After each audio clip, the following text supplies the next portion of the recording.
Bismillahirrahmanirrahim and अस्सलाम वालेकुम to all our students in mathematics class lecture number 3। मैं हूं Arsalan Waheed. Student chapter number 4 यानी क्वाड्रेटिक इक्वेशंस पे हमारी बात चल रही है और आज मैं लेक्चर नंबर 3 के साथ आपके सामने हूं। एक्सरसाइज 4.1 और कंप्लीट हम कर चुके हैं, जिसके अंदर हमने 3 मेथड्स देखे किसी भी क्वाड्रेटिक इक्वेशन को सॉल्व करने के, यानी फैक्टराइजेशन, कंप्लीटिंग स्क्वायर और क्वाड्रेटिक फार्मूला। अगर उनमें किसी क्वेश्चन में आपको प्रॉब्लम है, आप हमें व्हाट्सएप ग्रुप में बता सकते हैं, तो वो क्वेश्चन भी हम आप लोगों के लिए सॉल्व कर देंगे। आज नेक्स्ट लेक्चर के साथ, नेक्स्ट टॉपिक के साथ मैं आपके सामने हूँ। लेक्चर आज हमारा टॉपिक है equations reducible to quadratic form. क्या मतलब है इस बात का? यानी अब हमें ऐसी इक्वेशंस दी जाएंगी जो इनिशियली क्वाड्रेटिक नहीं है, लेकिन उनको क्वाड्रेटिक फॉर्म में रिड्यूस किया जा सकता है। क्या ज़रूरत पेश आई उनको क्वाड्रेटिक फॉर्म में रिड्यूस करने की? क्योंकि हमने अब तक जो मेथड्स पढ़े हैं वो क्वाड्रेटिक इक्वेशन को सॉल्व करने के मेथड पढ़े हैं और कोई मेथड हमने नहीं पढ़ा। इसलिए हमें जब अब वो डिफरेंट टाइप की इक्वेशंस देगा, लेकिन वो इक्वेशंस ऐसी होंगी जो रिड्यूस हो सकती होंगी किसके अंदर? क्वाड्रेटिक फॉर्म में। उनको क्वाड्रेटिक फॉर्म में रिड्यूस करके हम सॉल्यूशन निकालेंगे और वापस रीसब्स्टिट्यूशन करके हम ओरिजिनल वेरिएबल के अंदर आंसर निकाल लेंगे। इस तरह की कितनी टाइप्स आपको दी जाएंगी, आज हम टाइप नंबर 1 पे जो है वो बात करेंगे। टाइप 1 में यानी हमें किस तरह की इक्वेशन दी जाएगी जो कि इनिशियली क्वाड्रेटिक तो नहीं होगी, लेकिन उसको रिड्यूस किया जा सकेगा किसमें? क्वाड्रेटिक फॉर्म में। तो सबसे पहली टाइप आपको ये दी जाएगी, यानी पहली टाइप की भी मैं स्टैंडर्ड फॉर्म लिखने लगा हूं। ax raised to power 2n plus bx raised to power n plus c is equal to 0। मैंने आपको पहले बताया था हर इक्वेशन की, हर चीज़ की एक स्टैंडर्ड फॉर्म एग्जिस्ट करती है। तो यहाँ हमें जो टाइप दी गई है, टाइप नंबर 1, यानी जो इनिशियली क्वाड्रेटिक नहीं है, उसकी भी ये स्टैंडर्ड फॉर्म है। इसके अंदर इंपॉर्टेंट बात क्या है, ज़रा नोट कर लीजिए। इसमें इंपॉर्टेंट पॉइंट ये होगा कि ये जो b के साथ जो x है, इसकी जितनी भी पावर होगी यहाँ पर उसकी डबल पावर एग्जिस्ट करती होगी। यानी इधर b के x, इस x के ऊपर जितनी भी पावर होगी सेकंड टर्म में, और यहाँ पर उसकी जो है ना डबल पावर एग्जिस्ट करती होगी। ये ज़रूरी नहीं कि सेकंड या इनकी जगह भी हो सकती है, चेंज हो सकती है, लेकिन एक x की पावर जितनी होगी दूसरी पावर उसकी डबल होगी। जब मैं क्वेश्चन सॉल्व करूँगा तो फिर आपको समझ आएगी इसका क्या मतलब है। इस तरह की सिचुएशन में जब एक x की पावर दूसरी उसकी डबल हो जाए, इस तरह की सिचुएशन में क्वेश्चंस को हम कैसे सॉल्व करेंगे? एक्सरसाइज 4.2 पे हम चलते हैं। एक्सरसाइज 4.2 का जो पहला सवाल है मैंने आपके सामने बोर्ड पे लिख दिया है। पहला सवाल एक्सरसाइज 4.2 का है x raise to power 4 minus 6x square plus 8x is equal to 0। मैं इसको आपके सामने सॉल्व करता हूं और देखते हैं किस तरह हम इसको सॉल्व कर सकते हैं। क्वेश्चन नंबर 1 है हमारे पास x raise to power 4 minus 6x square plus 8x is equal to 0। Student आप यही बात देखें जो मैंने आपको स्टैंडर्ड फॉर्म बताई है। मैंने कहा था कि x की एक पावर जितनी भी होगी दूसरी पावर उसका डबल होगी। अब आप देख सकते हैं कि यहाँ x की पावर 2 है तो यहाँ x की पावर 4 है। सॉरी, ये x गलती से लिख दिया है। यहाँ x की पावर 2 है तो यहाँ x की पावर 4 है। इस तरह के टाइप के 5 सवाल हमारी बुक में मौजूद है, यानी एक्सरसाइज 4.2 में क्वेश्चन नंबर 1, 2, 3, 4, 5 पहले 5 सवाल इस टाइप के हैं। उसमें से कुछ क्वेश्चन मैं आपके सामने सॉल्व करूंगा, कुछ आप लोग घर बैठ के असाइनमेंट के तौर पे सॉल्व करेंगे। जहां प्रॉब्लम होगा वहां हमारी कन्वर्सेशन चल पड़ेगी। तो स्टूडेंट इस तरह की सिचुएशन में हमने इसको क्वाड्रेटिक फॉर्म में रिड्यूस कैसे करना है, सबसे पहले उस पर बात करते हैं। इसमें कुछ अलजेब्रिक टेक्निक लगानी पड़ेगी। अलजेब्रिक टेक्निक क्या होती है कि आप लेट कर सकते हैं x square is equal to y, यानी आप इस x स्क्वायर को कोई नया नाम दे सकते हैं, कोई नया वेरिएबल का नाम दे सकते हैं, y, z, t, s, कुछ भी नाम दे सकते हैं, वट एवर यू लाइक। मैंने यहाँ x स्क्वायर को क्या नाम दिया? मैंने y का नाम दिया। अब चूंकि मैंने इसको क्वाड्रेटिक फॉर्म में रिड्यूस करना है, तो मुझे y की शक्ल में y स्क्वायर भी चाहिए, क्योंकि y स्क्वायर जब तक इन्वॉल्व नहीं होगा ये क्वाड्रेटिक फॉर्म में नहीं जाएगी। दोनों तरफ स्क्वायरिंग करता हूं मैं, taking square on both side, it will be x4, क्योंकि आप जानते हैं कि x स्क्वायर का स्क्वायर x4 बन जाएगा और ये हमारे पास बन जाएगा y स्क्वायर। अब आप देखें आपकी इक्वेशंस में जो वेरिएबल्स थे उनकी रिप्लेसमेंट मौजूद है, यानी x4 की जगह आप पुट कर सकते हैं y स्क्वायर, तो आपकी नई इक्वेशन जो कि क्वाड्रेटिक फॉर्म में होगी वो सामने आ रही है। इसकी जगह मैं लिख सकता हूं y square minus 6, x square की जगह मैं लिख सकता हूं y square minus 6y plus 8 is equal to 0। तो स्टूडेंट ये हमारे पास इसकी नई एक डमी फॉर्म बन गई है। डमी फॉर्म मैं इसलिए कह रहा हूं क्योंकि हमारा एक्चुअल वेरिएबल y नहीं है, हमारा एक्चुअल वेरिएबल x है। हमने अपने फायदे के लिए अलजेब्रिक टेक्निक लगा के इसको y में कन्वर्ट किया है, सिर्फ और सिर्फ इसलिए कि इस तरह की इक्वेशंस को सॉल्व करने के हमारे पास 3 मेथड्स मौजूद हैं। यानी मैं बात कर रहा हूं फैक्टराइजेशन, कंप्लीटिंग स्क्वायर और क्वाड्रेटिक फार्मूला। अब ये इक्वेशन आपके सामने इस वक्त क्वाड्रेटिक फॉर्म में है, स्टैंडर्ड क्वाड्रेटिक फॉर्म में है इन वेरिएबल y। आप इसमें कोई से भी 3 मेथड्स अप्लाई कर सकते हैं। सबसे इजी और शॉर्ट मेथड जो है वो आप जानते हैं कि फैक्टराइजेशन का है। तो फैक्टराइजेशन के लिए मैं इस मिडल टर्म को ब्रेक करूंगा 2 हिस्सों में, यानी मिडल टर्म ब्रेकिंग का नाम भी इसको दिया जा सकता है। तो ये बनता है हमारे पास y square minus 4y minus 2y plus 8 is equal to 0। अब जिन स्टूडेंट्स को मिडिल टर्म ब्रेकिंग नहीं आती तो वो पहले लेक्चर नंबर 1 और 2 को देखें, ताकि उनको मिडिल टर्म ब्रेकिंग यानी कि फैक्टराइजेशन का प्रोसेस समझ आ सके।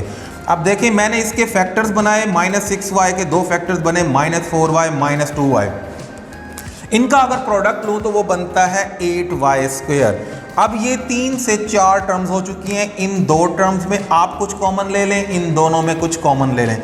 इन दोनों में आपके पास कॉमन आता है y, अंदर क्या बचेगा y स्क्वायर माइनस 4।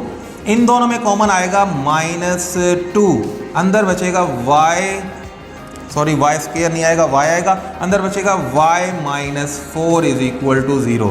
यहाँ पर ब्रैकेट्स में दोनों क्वांटिटीज सेम आना इस बात की निशानदेही होती है कि हमारी फैक्टराइजेशन जो है वो ठीक है।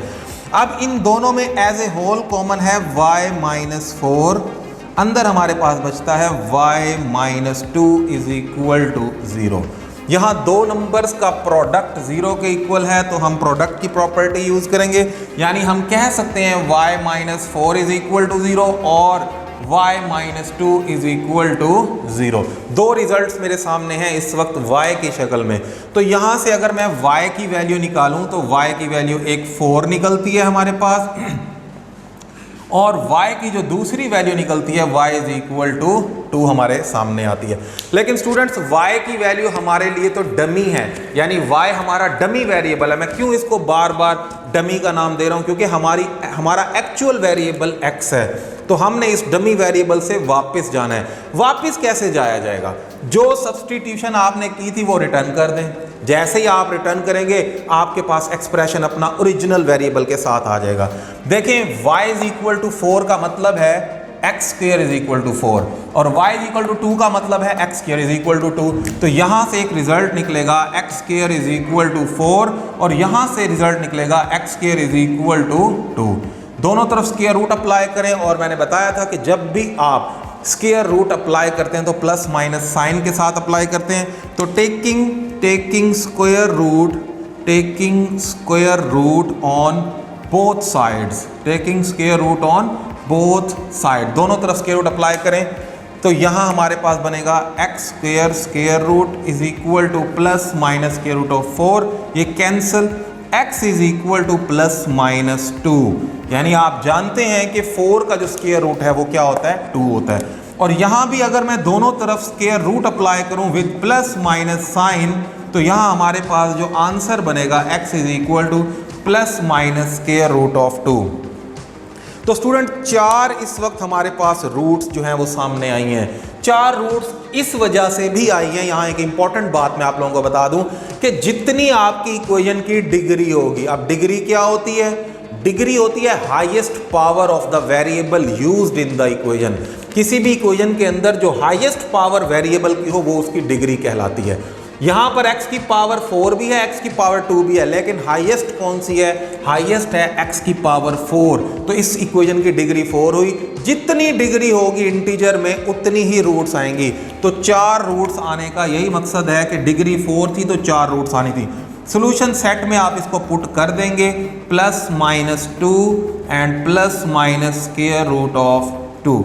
इस तरह आप किसी भी ऐसी इक्वेशन को जो इस टाइप की हो, यानी मैं बात कर रहा हूं टाइप नंबर 1 की, उसको इस अलजेब्रिक टेक्निक से, यानी क्या टेक्निक है कि जो कम पावर हाफ पावर है उसको y लेट करें, जो डबल पावर है वो ऑटोमेटिकली y² बन जाएगी। इस तरह स्टूडेंट आप जो है किसी भी क्वेश्चन को, यानी पहले 5 सवालों में से किसी भी क्वेश्चन को आप इस टेक्निक से सॉल्व कर सकते हैं। इसको नोट कर। तो स्टूडेंट टाइप नंबर 1 में जो मैंने आपको बताया कि 5 सवाल आपके इसी टाइप के हैं, उसमें आपके एक्सरसाइज 4.1 का 5वां सवाल जो कि मैंने आपके सामने इस वक्त बोर्ड पे लिखा हुआ है, ये आपका इसी टाइप का है। तो हम इस क्वेश्चन को भी सॉल्व करते हैं ताकि ये टाइप हमें क्लियर हो जाए। तो क्वेश्चन नंबर 5 मैं सॉल्व करने लगा हूँ। क्वेश्चन नंबर 5 है x⁵2⁵5 + 8 = 6x⁵1/5। अब देखिए यहाँ पर ये जजमेंट करना कि इनमें से कौन सी पावर बड़ी है, ये बड़ी इंपॉर्टेंट बात है कि इनमें से कौन सी पावर बड़ी है। ज़रा गौर कीजिएगा कि एक लिखा हुआ है आपके पास 1/5 और एक लिखा हुआ है 2/5। आप अच्छी तरह जानते हैं कि जैसे ही न्यूमरेटर जिसका बड़ा हो किसी भी फ्रैक्शन के अंदर, अगर डिनोमिनेटर सेम हो, न्यूमरेटर बता देगा कि कौन सा नंबर बड़ा है। तो यहाँ चूंकि 2 है तो ये बड़ा नंबर है, ये आपका छोटा नंबर है। यानी 1/5 का अगर आप स्क्वायर लेंगे तो वो क्या बनेगा? 2/5। तो इस बात का ज़रा ख्याल रखना है क्योंकि सब्सटीट्यूशन बड़ी इंपॉर्टेंट है। सब्सटीट्यूशन अगर गलत कर दिया आपने तो आपका सवाल गलत होने के चांसेस हैं। तो मैं लेट करता हूँ x⁵1/5 को y लेट करता हूं। देखिए लेट करने में इस कोफिशिएंट का कोई रोल नहीं है। आप कोफिशिएंट से परेशान ना हो या कोफिशिएंट को मत छेड़ें, क्योंकि कोफिशिएंट तो मल्टीप्लाई हो रहा है, जो लेट होगा उसके साथ एज इट इज मल्टीप्लाई हो जाएगा। इसलिए कोफिशिएंट की कोई परेशानी नहीं है कि कोफिशिएंट 6 हो, कोई भी नंबर हो, आपने सिर्फ उस x यानी वेरिएबल को ही लेट करना है। x⁵1/5 को मैंने y लेट किया। अब मैंने चूंकि इसको क्वाड्रेटिक बनाना है, मुझे y² भी रिक्वायर्ड है। तो y² के लिए मुझे इस इक्वेशन की दोनों तरफ स्क्वायर लेना पड़ेगा। यहाँ जब मैं स्क्वायर लूँगा x की पावर 1/5 का स्क्वायर = y², तो ये पावर के ऊपर फर्दर पावर जो है वो आके मल्टीप्लाई होती है। तो ये बन जाएगा हमारे पास x⁵2/5 = y²। ले जी, अब जो सब्सटीट्यूशन हमारी इक्वेशन के अंदर रिक्वायर्ड थी वो हमारे सामने है। यानी इस x की पावर 2/5 की जगह मैं क्या पुट कर सकता हूँ? y²। तो नई इक्वेशन मेरे पास क्या बनने वाली है? y² + 8 as it is = 6। इसकी जगह हम क्या लेट करेंगे? हमने किया हुआ y। लें जी, ये आपकी नई इक्वेशन है जो कि इस वक्त स्टैंडर्ड फॉर्म में नहीं है। फिर मेरी वही बात आपको याद आएगी कि before starting any method your equation should be in standard form. जब तक ये स्टैंडर्ड फॉर्म में नहीं जाएगी आप इसको सिंप्लीफाई नहीं कर सकते। स्टैंडर्ड फॉर्म में ले जाने के लिए बस इसको क्या करना है, इस क्वांटिटी को आपने लेफ्ट हैंड साइड पे ले आना है। y² - 6y + 8 = 0। तो ये है जी आपके पास इस वक्त y² - 6y + 8 = 0। आपके पास जो इक्वेशन है वो इस वक्त क्वाड्रेटिक फॉर्म में बन चुकी है। इत्तफाक से ये बिल्कुल वैसी ही इक्वेशन बन गई है जो हमारे पिछले सवाल में हमारे सामने आई थी। कोफिशिएंट इत्तफाक से इसके मैच कर गए हैं, प्लस माइनस का फ़र्क हो सकता है। तो इसकी फैक्टराइजेशन क्या बनेगी? y² - 4y - 2y + 8 = 0। उसके बाद इनमें से कॉमन ले लें, y कॉमन आ जाएगा, y - 4 - 2 कॉमन, y - 4 = 0। ये तो बिल्कुल ही पिछले सवाल जैसा ही हमारा सवाल बन चुका है। तो यहाँ से हम कह सकते हैं कि y - 4 × y - 2 = 0। स्टूडेंट यहाँ से दो रिजल्ट्स निकलते हैं हमारे पास, y - 4 = 0 और y minus 2 is equal to 0, y is equal to 4 और y इज इक्वल टू 2। ये दो जो रिजल्ट्स हैं हमारे पास निकले हैं y की शक्ल में, दो रिजल्ट्स y की शक्ल में निकले हैं। लेकिन चूंकि y तो हमारा डमी वेरिएबल है और हमें डमी वेरिएबल की वैल्यू रिक्वायर्ड नहीं है, हमें तो एक्चुअल यानी x की वैल्यू रिक्वायर्ड है। वही सब्सटीट्यूशन हम रिटर्न कर देंगे। जैसे ही मैं ये सब्सटीट्यूशन रिटर्न करूंगा यानी y की जगह पुट करना पड़ेगा मुझे x raise to power 1/5 is equal to 4 और x raise to power 1/5 is equal to 2। तो अब यहाँ से x की वैल्यू निकालने के लिए, अब यहाँ से x की वैल्यू निकालने के लिए देखें, अगर यहाँ स्क्वायर रूट हो तो हम स्क्वायर अप्लाई करते हैं। यहाँ फिफ्थ रूट आई हुई है, 1/5 को हम फिफ्थ रूट भी बोलते हैं। तो ये 1/5 रिमूव करने के लिए दोनों तरफ 4 की पावर 5 जो है वो अप्लाई, सॉरी दोनों तरफ पावर 5 अप्लाई करनी पड़ेगी। तो taking power 5 on both side, taking fifth power on both side, तो ये बन जाएगा x की power 1/5 whole raise to power 5 is equal to 4 raise to power 5। ये कैंसिल हो गया, x is equal to 4 raise to power 5। इसका answer आप कैलकुलेटर से भी देख सकते हैं कि 4 की पावर 5 यानी 4 इंटू 4 इंटू 4 इंटू 4 इंटू 4 जो भी आंसर आता होगा। मैं इस वक्त आंसर नहीं निकाल रहा, मैंने आपके सामने रिजल्ट लिख दिए, आप लोग खुद इसका आंसर निकाल सकते हैं। तो दूसरे सवाल की तरफ चलते हैं, दूसरे सॉल्यूशन की तरफ चलते हैं। यहाँ हमारे पास जो है, यहाँ भी वही सिचुएशन है, यहाँ भी हमें taking power 5, taking fifth power जो है वो दोनों तरफ अप्लाई करनी पड़ेगी। x की power 1/5 is equal to 2 raise to power 5, ये कैंसिल होगा। x is equal to 2 raise to power 5, x is equal to 2 raise to power 5 यानी 2 to the 4 8 16 32। इसका आंसर चलें इजी है, मैं कैलकुलेट कर देता हूँ, x इज इक्वल टू 32। लें जी स्टूडेंट, ये दो आपके पास रूट्स इस वक्त सामने आई हैं। क्योंकि इसकी पावर फ्रैक्शन में थी, डिग्री कोई नंबर सामने नहीं था, इसलिए इसकी रूट्स का कोई अंदाज़ा नहीं हो सकता कि कितनी रूट्स इसकी आएंगी। जहाँ डिग्री आपकी इंटीजर होगी वहाँ आपको क्लियरली नज़र आ जाएगा कि आपकी कितनी रूट्स आपके पास आई हैं। तो सोल्यूशन सेट लिखने लगा हूँ। सोल्यूशन सेट में पहले सोल्यूशन ये है 4 रेज़ टू पावर 5, आप इसको कैलकुलेट करके जो आंसर बनता हो वही लिखिएगा। मैं सिर्फ अपनी आसानी के लिए 4 रेज़ टू पावर 5 लिख रहा हूँ और दूसरा हमारा आंसर है 32।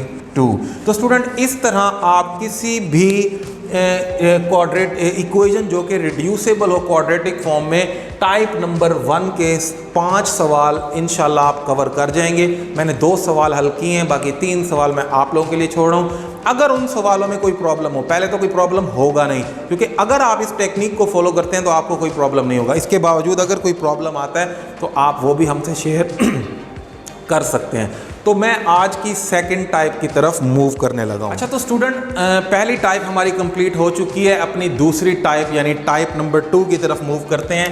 टाइप 2 की जो स्टैंडर्ड फॉर्म है वो भी मैं आपके सामने जो है वो लिख देता हूँ।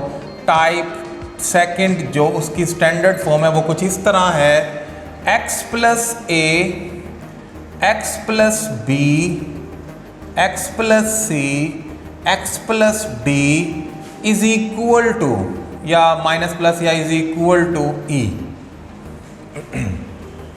यानी इस तरह के कोई जो है ना फैक्टर्स हैं जो कि 4 लीनियर फैक्टर्स मल्टीप्लाई हो रहे हैं, इस तरह की हमें कोई इक्वेशन दी जा सकती है।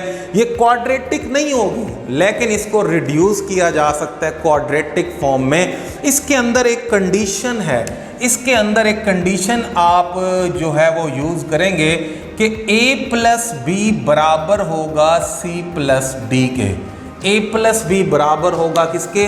c प्लस डी के। यानी ये दो जो फैक्टर्स हैं इनके कोफिशिएंट्स कांस्टेंट्स का सम इन दोनों फैक्टर्स के कांस्टेंट्स के सम के बराबर होगा, तब ही ये सॉल्वेबल होंगी। यानी सॉल्वेबल का मतलब है तभी ये रिड्यूसेबल होंगी क्वाड्रेटिक फॉर्म में, अदरवाइज ये क्वाड्रेटिक फॉर्म में रिड्यूसेबल नहीं होंगी। तो इस तरह के किसी भी क्वेश्चन को कैसे सॉल्व किया जाएगा, हम चलते हैं बुक का क्वेश्चन नंबर 8 यानी एक्सरसाइज 4.2 क्वेश्चन नंबर 8 आपके सामने मैंने लिखा हुआ है। x minus 5, x minus 7, x plus 6, x plus 4 minus 504 is equal to 0। तो इस तरह का सवाल कैसे सॉल्व होता है, आइए ज़रा उसकी तरफ मूव करते हैं। हमें इनिशियली दिया हुआ है x minus 5 x minus 7 x plus 6 into x plus 4 minus 504 is equal to 0। तो स्टूडेंट सबसे पहले तो आपने इसमें यह काम करना है कि उन दो फैक्टर्स को कंबाइन करना है जो इस कंडीशन को सेटिस्फाई करते हो, यानी वही फैक्टर्स आपने कंबाइन करने हैं जो इस कंडीशन को सेटिस्फाई करते हो। क्या मतलब है इस बात का? देखें, अगर मैं इस वक्त देखूं तो इन दोनों का सम बनता है -12, जबकि इन दोनों का सम बनता है 10, जो कि बराबर नहीं है। तो हम कोशिश करते हैं कि वो फैक्टर्स इकट्ठे कर दें जिनका सम बराबर बनता हो। तो मेरे ख्याल में अगर हम इन दोनों को और इन दोनों को इकट्ठा करें, देखें -5 + 4 answer is -1, -7 + 6 answer is again -1। तो ये कॉम्बिनेशन ठीक बन रहा है। तो हम सबसे पहले तो इन दोनों फैक्टर्स को कंबाइन कर देते हैं, यानी x माइनस 5 को कंबाइन कर दें x प्लस 4 के साथ, x माइनस 7 को कंबाइन कर दें x प्लस 6 के साथ, -504 इज इक्वल टू 0। ठीक है जी, तो -504 इज इक्वल टू 0। अब आपने क्या करना है, ये इकट्ठे करने का मकसद क्या था? ये इकट्ठे करने का मकसद ये था कि ये जो दो दो के आपने पेयर्स इकट्ठे किए हैं, अब आप जब इनका प्रोडक्ट लेंगे तो आपके पास अंदर एक क्वांटिटी सेम आएगी। वो कौन सी क्वांटिटी है, चलिए देखते हैं। सबसे पहले मैं इसको इससे मल्टीप्लाई करने लगा हूँ, ये बनता है x²। इसको इससे मल्टीप्लाई करूँ तो बनता है 4x, और इसको इससे मल्टीप्लाई करूँ तो बनता है -5x। 4x - 5x ये बनेगा -x। मैं डायरेक्ट रिजल्ट लिख दिया। और इसको इससे मल्टीप्लाई करें तो -5 4 = 20। पहले फैक्टर के अंदर आपके पास बना x² - x। दूसरे फैक्टर में देखें, जब इसको इससे मल्टीप्लाई करेंगे x² + 6x - 7x is again -x, and 7 6 = 42 -504 is equal to 0। Student, ये कंडीशन रखने का मकसद ही यही था कि अब आप देखें यहाँ पर ये दोनों फैक्टर्स, इस फैक्टर्स के अंदर ये दोनों टर्म्स जो हैं वो सेम हो गई हैं। तो ये सेम होने का क्या फ़ायदा है कि हम इसको लेट कर सकते हैं, कोई नया नाम दे के हम इसको डिग्री 4 से डिग्री 2 में रिड्यूस कर सकते हैं। तो यहाँ पर मैं लेट करने लगा हूँ x² - x को मैंने y का नाम दिया। तो जब मैं इसको y का नाम दूंगा तो ज़रा गौर से देखें, ये चीज़ अगर y हो तो ये फैक्टर बनता है y -20 इंटू ये फैक्टर बनता है, जब इसकी जगह y पुट हो जाएगा तो y -42 -504 इज इक्वल टू 0। तो अब इसकी मल्टीप्लिकेशन से आपको जो मिलेगी वो एक क्वाड्रेटिक इक्वेशन मिलेगी, यानी जो कि क्वाड्रेटिक फॉर्म की स्टैंडर्ड शक्ल बन जाएगी। इसको इससे मल्टीप्लाई करें, ये बनता है y²। उसके बाद इसको इससे मल्टीप्लाई करें -42y -20y प्लस 42 को 20 से मल्टीप्लाई करें तो आंसर बनता है 0 4 8, यानी +840 इज -504 इज इक्वल टू 0। उसके बाद देखें आपके पास इक्वेशन की जो है शक्ल वो किस तरह बनती है, y² -62, 42 और 20 जो है वो -62 बन जाएंगे। -62y प्लस 840 में से 504 अगर माइनस करें तो देखते हैं क्या आंसर बनता है। मेरे पास कैलकुलेटर तो नहीं है इस वक्त, चलें मैं डायरेक्ट कैलकुलेशन करता हूँ। तो ये हमारे पास बनेगा प्लस 10 में से 4 गए 6 3 और ये बन जाएगा 336 इज इक्वल टू 0, जो कि आपके पास इस वक्त एक क्वाड्रेट, आप चेक कर लीजिएगा कैलकुलेटर से कि आंसर ठीक है या नहीं है। अगर कोई करेक्शन है तो मैं अभी देख लेता हूँ। y² -62y plus 336 is equal to 0। मैं चेक कर लेता हूँ कैलकुलेटर से कि ये कोई मिस्टेक तो नहीं होगी, फिर हम आगे चलते हैं। जी स्टूडेंट, तो ये ठीक हमने कैलकुलेशन किया है। y² -62y plus 336 is equal to 0।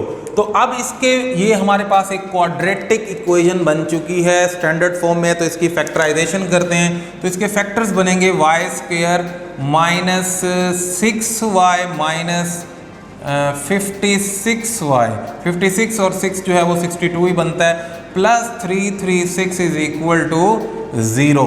तो इन दोनों में देखें क्या कॉमन है, y कॉमन है, y -6 आ जाएगा। इन दोनों में -56 ही कॉमन है, अंदर आ जाएगा y -6 इज इक्वल टू 0। तो यहाँ से रिजल्ट निकलेगा y -6 into y -56 is equal to 0। दो रिजल्ट्स यहाँ से निकलते हैं। आप जानते हैं कि एक रिजल्ट निकलेगा y इज इक्वल टू 6 जो कि मैंने डायरेक्टली लिख दिया, और दूसरा रिजल्ट निकलेगा y इज इक्वल टू 56। लेकिन ये हमारे एक्चुअल रिजल्ट्स नहीं है क्योंकि ये y हमारा डमी वेरिएबल है। तो y की रिप्लेसमेंट करेंगे जो हमने स्टार्ट में लेट किया था कि y हमने लेट किया था एक्स स्क्वायर माइनस एक्स को, x square minus x is equal to 6। एक इक्वेशन ये बनेगी हमारे पास, x square minus x is equal to 56। एक इक्वेशन जो है हमारे पास ये बनती है, x square minus x minus 6 is equal to 0। एक सिंपल सी क्वाड्रेटिक इक्वेशन आपके सामने है जिसको आप फैक्टराइज भी कर सकते हैं। चले मैं फैक्टराइज भी आपको कर देता हूं। तो इसके फैक्टर्स बनेंगे x square minus 3x plus 2x minus 6 is equal to 0, x common x minus 3 plus 2 common x minus 3 is equal to 0। पहले मैं इसका सोल्यूशन यहाँ लिख देता हूँ। इसके दो रिजल्ट्स हैं, x माइनस 3 और दूसरा है x plus 2 is equal to 0। दो रिजल्ट्स यहाँ से निकल रहे हैं, x इज इक्वल टू 3। एक रिजल्ट निकलेगा जब आप बारी बारी दोनों को 0 के इक्वल पुट करेंगे, और x is equal to minus 2।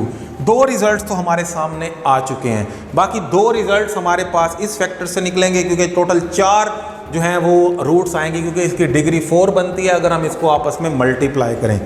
तो यहाँ से इसके फैक्टर्स बनाते हैं, x square minus x minus 56 is equal to 0।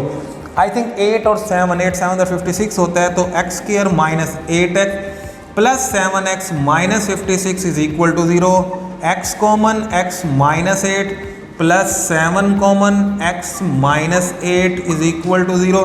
तो दो रिजल्ट स्टूडेंट यहाँ से निकलते हैं। मैं यहाँ लिख रहा हूँ, ज़रा एहतियात से नोट कीजिएगा। मैं यहाँ इसका रिजल्ट लिखने लगा हूँ यहाँ नीचे। तो ये बनता है x minus 8 into x plus 7 is equal to 0। दो रिजल्ट जब 0 0 के इक्वल हम पुट करेंगे तो x इज इक्वल टू 8 और x is equal to minus 7। ये दो रिजल्ट स्टूडेंट जो है हमारे पास आते हैं। सोल्यूशन सेट में हमें सारी वैल्यूज़ को पुट करना पड़ेगा, 3 माइनस 2 8 एंड माइनस 7। तो स्टूडेंट इस तरह आप किसी भी इस तरह की इस टाइप की इक्वेशन को, इस कंडीशन को क्लैरिफाई करते हुए इसको क्वाड्रेटिक फॉर्म में रिड्यूस करके सॉल्व कर सकते हैं। मज़ीद इसी टाइप के कुछ क्वेश्चंस मैं आपके सामने नेक्स्ट लेक्चर में लाऊंगा। तब तक आप इन क्वेश्चंस की प्रैक्टिस कीजिए। क्वेश्चन नंबर 6 से ऑनवर्ड जो है वो कुछ क्वेश्चन इसी टाइप के हैं, आप उनको घर पे ज़रूर ट्राई कीजिए। अगले वीडियो तक के लिए इजाज़त दें। अल्लाह हाफिज़।